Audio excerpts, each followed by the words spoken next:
হুটখোলা গাড়িতে nomination file জমা দিতে আসানসোলে আসলেন কুলটি তৃণমূল প্রার্থী অভিজিৎ ঘটক সঙ্গে উজ্জ্বল চ্যাটার্জিকে নিয়ে।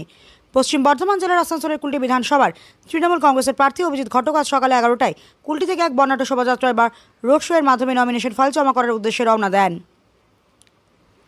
এই রোড শো বা শোভাযাত্রা চোখে পড়ার মতো ভিড় ছিল কুলটি এলাকার দলের কর্মী ও সমর্থকদের সঙ্গে।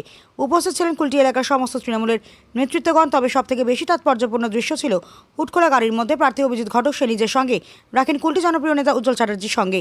প্রার্থী অভিজিৎ ঘটক উজ্জ্বল চ্যাটার্জিকে সঙ্গে নিয়ে আসানসোল স্থিত পশ্চিম বর্ধমান জেলা শাসক কার্যালয়ে আজ দুপুর 1টায় মনোনয়নপত্র জমা দিলেন।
এর আগে চেয়ারম্যান ছিলাম, 5বার কাউন্সিলর হয়েছি, 4বার এমএলএতে প্রতিদ্বন্দ্বিতা করেছি, 2বার জিতেছি, 1বার হেরেছি। তো প্রতিবারই তো করতে হয়। এবারে সিটটা পুনরুদ্ধার করা যাবে? অবশ্যই। দাদা, কুলটি তৃণমূল নেতা নির্দলে দাঁড়ানোর পরে ফেসবুকে প্রচার করছে। আমি জানি।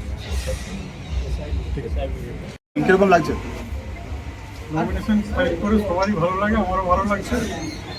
এবং সবথেকে বড় জিনিস হচ্ছে মানুষের সমর্থন নিয়ে আমরা আজকে নমিনেশন ফাইল করলাম।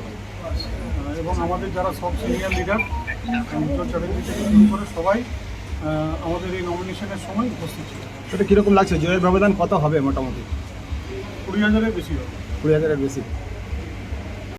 হ্যাঁ, তো সমর্থক নিয়ে তো আজকে এসেছেন, কিরকম বলবেন জেতার ব্যাপারে? জেতার ব্যাপারে আমরা 100% নিশ্চিত, আমরা জিতছি কুলটি।